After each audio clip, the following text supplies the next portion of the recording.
Bueno, ustedes saben que el sábado, después de una sesión maratónica en diputados, se aprobó con media sanción 2 proyectos de ley que tienen como principal destinatario el consumo, la actividad económica, la producción, el empleo y la sociedad.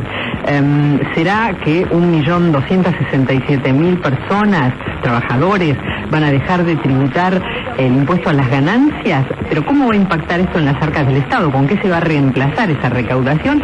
¿Y cuáles son los puntos principales que hay que saber de estos 2 proyectos de ley? Vamos a hablar con el tributarista César Lipin para que nos explique un poco lo más claramente que se pueda. Hola César, bienvenido, buenas tardes.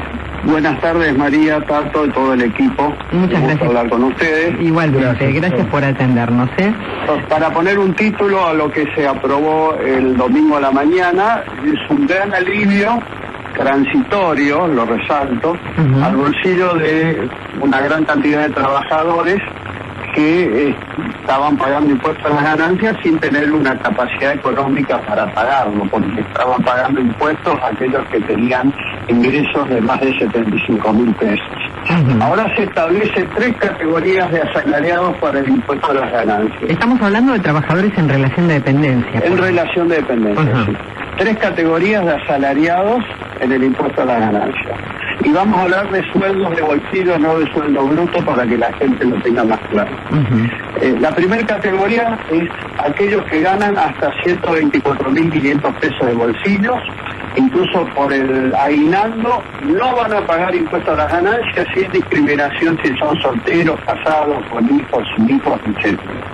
Son los más beneficiados y es una gran cantidad de contribuyentes asalariados que venían pagando impuestos a las ganancias y que van a dejar de pagar impuestos a las ganancias, y además de dejar de pagar se van a encontrar con una cajita feliz de sorpresa que les van a devolver todo lo que les retuvieron durante el año. ¿Los anticipos de ganancias? En las retenciones que le hizo el empleador, en la próxima remuneración, después que salga aprobada, publicada y promulgada la ley, le van a devolver lo que les retuvieron, que no es poco. Claro. Una segunda categoría es aquellos que ganan más de 124.500 y hasta 149.200 pesos. Es una categoría que van a pagar un poco menos que antes, no sabemos todavía cuánto menos, porque la ley delega en el Poder Ejecutivo que contemple esta situación para que paguen un poco menos. ¿Sí?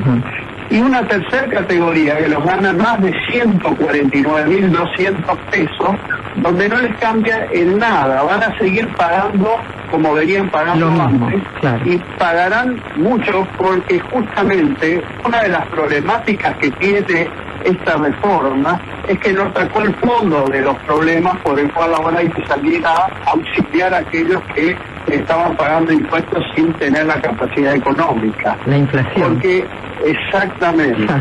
Y justamente lo que no se hizo y se debería haber hecho es aumentar el mínimo no imponible.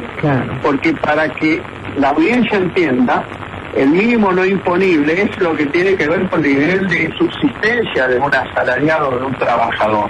Y lo que han hecho es aumentar una deducción especial discrecionalmente hasta 124.500 pesos, que va a servir, por eso digo transitorio, hasta que haya un nuevo ajuste salarial.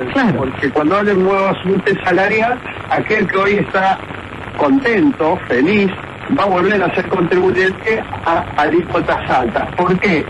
Porque no han cambiado tampoco las escalas progresivas.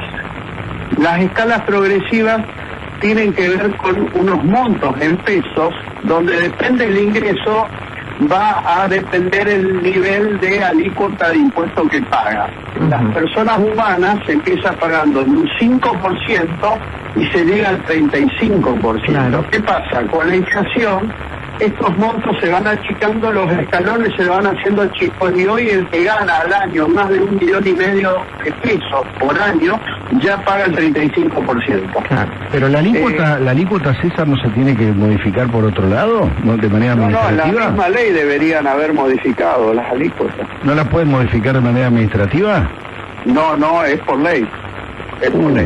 Y algo muy importante, Tato y María, venimos reclamando de que el índice de actualización utilizado y la frecuencia con que se actualizan es insuficiente. Se usa un índice salarial que se actualiza una vez al año, y este índice salarial, que se llama RITE, es un índice que va siempre detrás de la inflación, con lo cual los mínimos no imponibles van quedando cada vez más relegados, y además con esta dinámica inflacionaria intensa, como estamos padeciendo, no alcanza una vez al año actualizar el mínimo no imponible, porque entonces lo que se da es que los precios van por el ascensor, los salarios por la escalera, y el mínimo no imponible se queda en planta baja. Eso siempre, ¿no? ¿Y qué pasa? ¿Y qué modificación habrá para los monotributistas, César? Sí, antes de ir a los monotributistas, quiero decir de los autónomos. Son los verdaderos perjudicados, como están siempre, totalmente ninguneados. Como siempre. Para dar una idea, a igual capacidad económica con un asalariado, el autónomo paga mucho más. Por ejemplo, aquel asalariado que gana 124.000 pesos no paga nada de ganancia. Si es autónomo y es soltero, paga 215.000 pesos. Wow. Al año, ¿no? Al año. Pero sí. Bueno, es son 18.000 pesos por mes. ¿Y por qué pasa esto? ¿Por qué pasa esto? Por los sindicatos, porque muchos le dicen, esta es la ley Moyano, no hay un sindicato de autónomos. Acá hay sindicatos de asalariados que son los que han hecho presión para esto, ¿no? No hay un sindicato de autónomos que tenga poder de fuego como para lograr que los autónomos, que son verdaderos trabajadores y que han padecido mucho la pandemia y la siguen padeciendo, puedan tener un tratado equitativo respecto de los asalariados. Claro, qué va. Bien, respecto de los autónomos, ha sido aprobado el sábado a la noche una ley muy esperada que tiene 3 puntos claves. El primero es que se establece la actualización de todos los parámetros y todos los índices que establece el monotributo, y que debería haberse hecho a fin del año pasado para los reempadronamientos a principios de este año. Y el índice que se va a utilizar es el 35,3%. Quiere decir que todas las tablas se van a actualizar con ese 35,3%. El segundo punto importante es que determina la regularización de aquellos que el año pasado, en plena cuarentena y pandemia, no han hecho las recategorizaciones. Les dan la posibilidad de regularizar esta situación en buenas condiciones, y aquellos que pasaron a ser responsables inscritos, ¿sí?, y su nivel de facturación no superó el 25% de la escala superior, pueden volver y con mucha alegría al monotributo, porque estar en el monotributo es el mejor de los mundos para un contribuyente. Claro. El tercer punto del monotributo es que se establece lo que se llama un puente entre la salida de monotributo al ingreso a responsable inscrito en el IVA y ganancias. Ese salto hoy es un salto vacío. Lo que deja de pagar en el monotributo no tiene nada que ver con lo que va a ir pagando como responsable inscrito. Es un salto grande. Bueno, lo que se establece, a mi modo de ver, de una manera muy complicada, pero el objetivo es el mismo, es atemperar el efecto de la caída. En lugar que sea una caída del piso 15, va a ser una caída del piso 6. ¿Sí? Igual va a doler, pero mucho menos que si uno se cae de más alto. Entonces, ¿qué significa esto?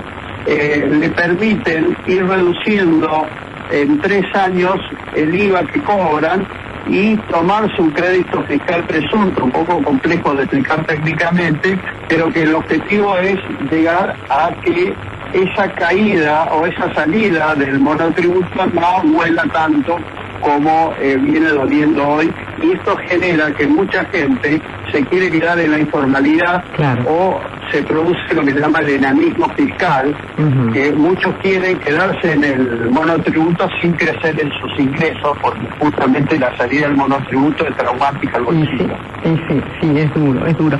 Y esta rebaja que, bueno, como decías, es momentánea porque en cuanto haya un poco de inflación y se ajusten los sueldos, todo vuelve a como era antes. ¿Con qué se la va a compensar el Estado actualmente, en este momento? Sí, hay un proyecto muy polémico donde este costo fiscal tiende a ser cubierto por un aumento en el impuesto a las empresas, poniéndola en una situación totalmente con falta de competitividad y con una desmotivación a la inversión. Digo porque hoy la alícuota del impuesto que debería haber regido por la reforma tributaria del 2017 es el 25%. Esta reforma propone llegar a una tasa efectiva del 39,55%, casi el 40%. En un momento de pandemia todavía, de poca actividad económica y donde se ha perdido muchos empleos, hay que entender que la forma contundente de crear empleo es con la inversión privada. Claro. Y lo que estamos haciendo es atacar la inversión privada, la están combatiendo el capital. ¿Hay alguna distinción entre César, entre empresas grandes, medianas, pymes? Es irrelevante, Tato, porque fíjate vos que la alícuota más alta la pagan aquellas empresas que ganan en el mes 200.000 pesos. O sea que esto afecta a las pymes sobre todo. A todas. Claro.